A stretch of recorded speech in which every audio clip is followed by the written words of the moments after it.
pasa lo que dice el Evangelio de San Mateo en el capítulo 7, la siguiente parte, escucha. Dice, ponte enseguida a buenas con tu adversario. ¿Quién es tu adversario? ¿A quién se le llama adversario? El que te hace la guerra.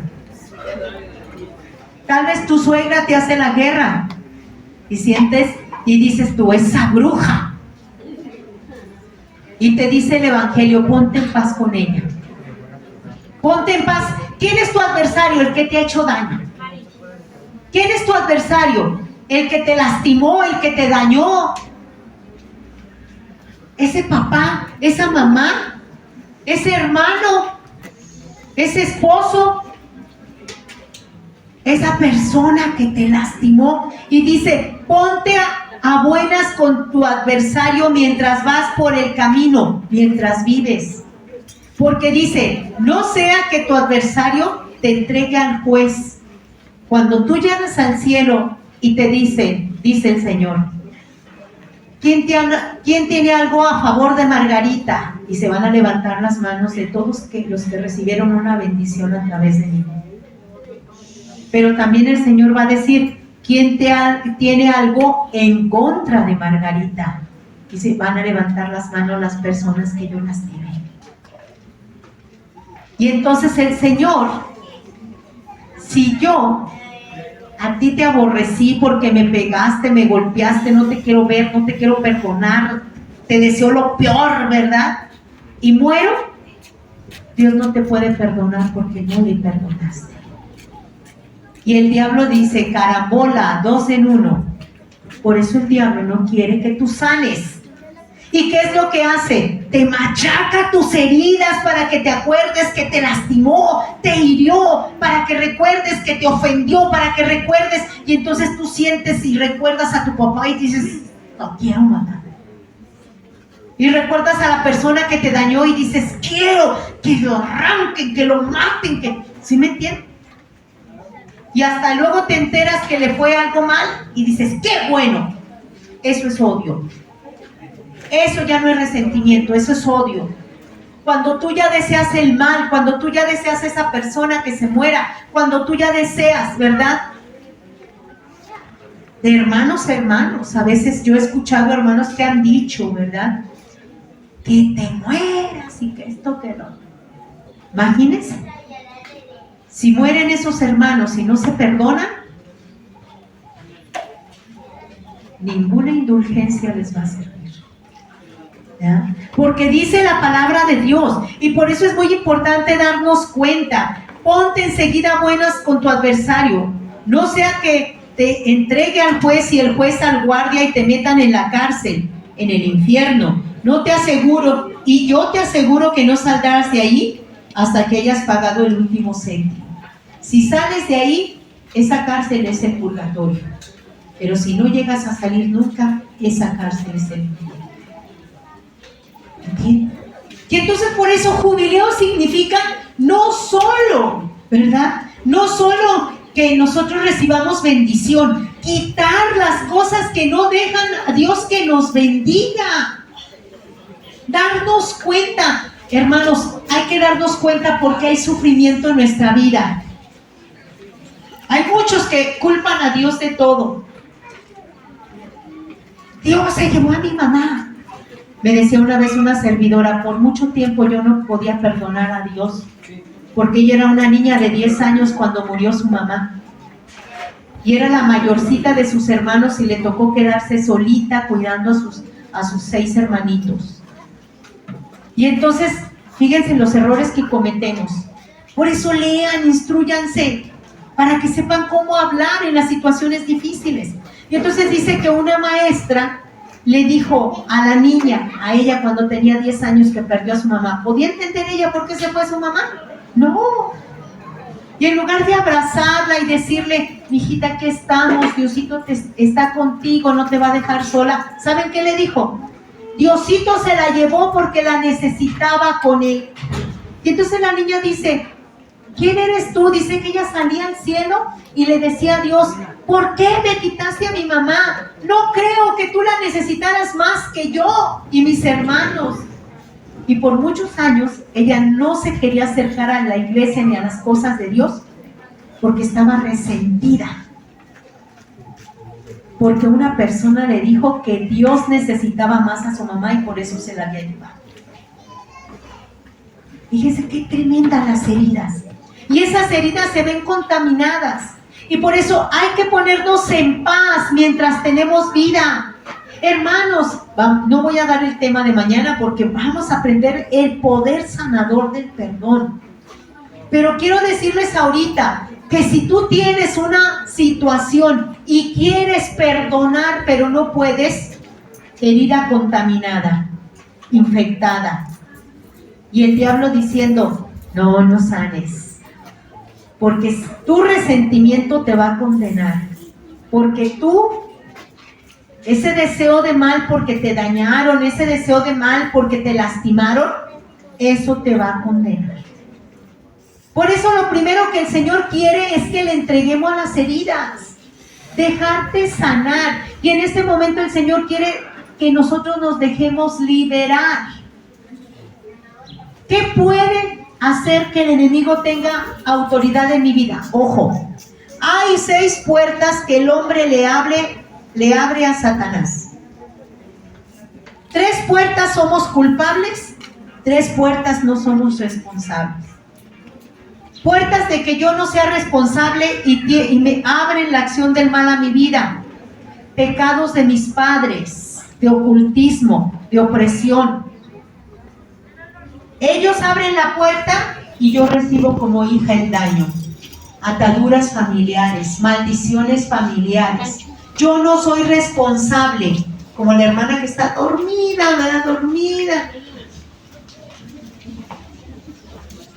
No es responsable de que una abuela se haya invocado a la muerte, de que la abuela, fíjense, conocí una joven que cuando se acercaba a las cosas de Dios sentía que se ahogaba. ¿Saben por qué? La bisabuela era bruja. La abuela fue bruja de su mamá y sus tías. Su mamá era la única que no era bruja. Todas las tías eran brujas. Y cuando murió la abuela, les pidió a sus hijas que entraran al cuarto y antes de morirse la abuela, que era bruja, les mandó el espíritu de brujería a cada una. Solo su mamá se salvó porque dijo, Jesús, yo no quiero eso. Pero todas sus tías recibieron ese espíritu de brujería. ¿Qué pasaba? Venían contaminadas. Cada vez que ellas querían entrar a las cosas de Dios, ¿el diablo las dejaba? No, porque la bisabuela les consagró a todas las mujeres de su familia. Y entonces vienen las opresiones, viene la esclavitud a mi vida, porque viene, yo no soy responsable, pero mis abuelos, mis bisabuelos, mis padres, niños que traen colgando la Santa Muerte, ¿ustedes creen que ellos son culpables? No, pero los papás sí.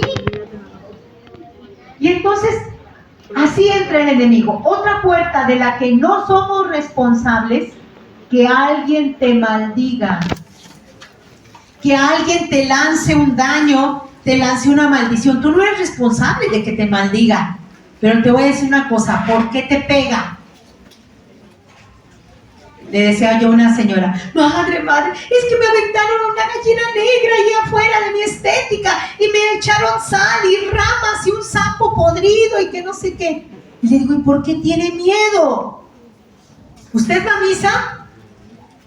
Pues, ¿usted se confiesa? Pues a veces. ¿Usted comulga? ¿A qué le digo que sí, si no? Pues entonces sí tenga miedo. Porque dice aquí la palabra de Dios, no necesitas bruja que te maldiga. Dice la palabra de Dios, el que está en pecado le pertenece al diablo. Te mueres ahorita sin haber tenido nada, te mueres y tu alma, ¿a quién la reclama? Aquel al que le perteneces. Por eso yo tengo que decirle a Jesús, yo te pertenezco, ¿verdad? Y esa puerta, yo no soy responsable de que me maldigan, pero esa persona sí, al no estar cerca de Dios. Entonces muchas veces esas ataduras nos llegan porque tú no estás fuerte en Dios, no estás unido, unida a Dios. Y ahorita le vamos a dar al Señor la gloria para que le corte los cuernos y la cola a todos los que están durmiendo, porque miren, te trae ganas el enemigo que hasta te está durmiendo, ¿verdad? No le conviene que sanes. Imagínense si está aquí el calor así, ¿cómo no estará en el infierno? ¿Quieren ir? ¿Quieren ir? Que lo escuche el diablo.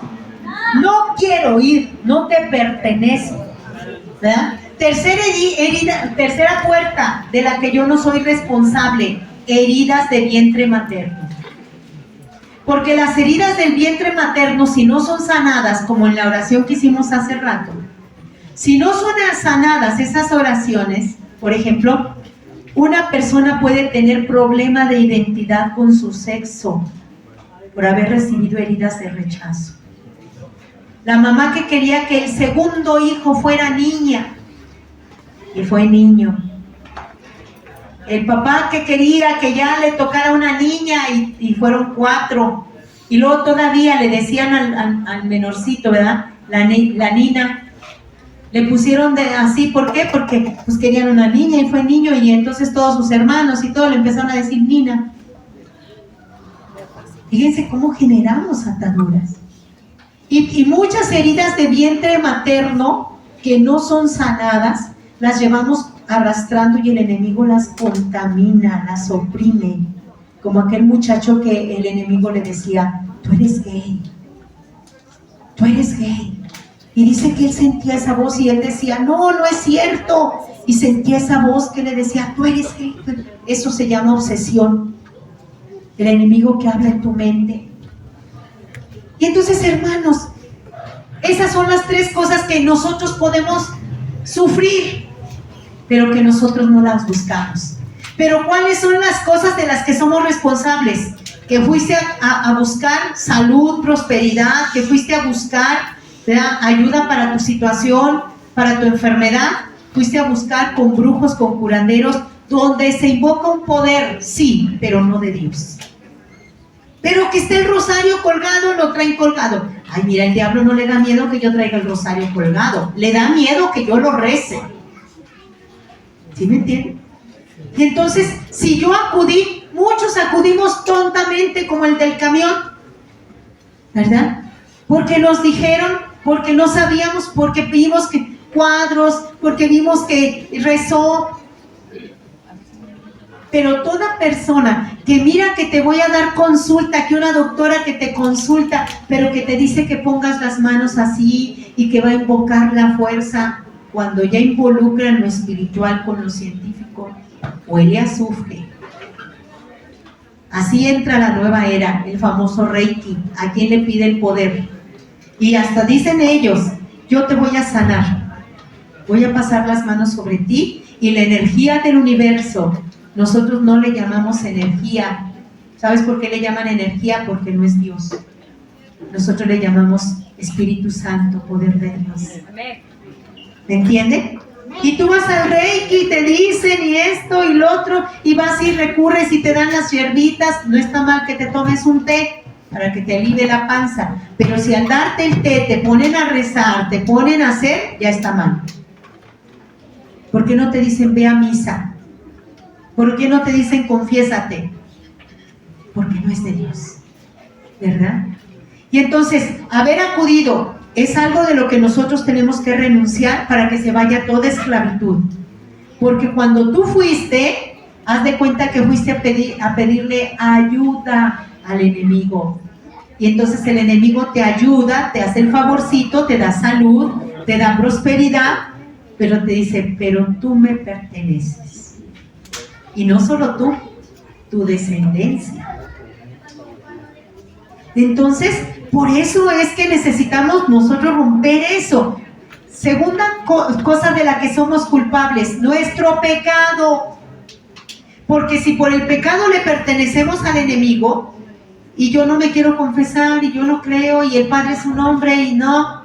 O sea, pero Jesús dijo que cada vez que ese hombre, por pecador que sea, pronunciara las palabras, te iba a perdonar.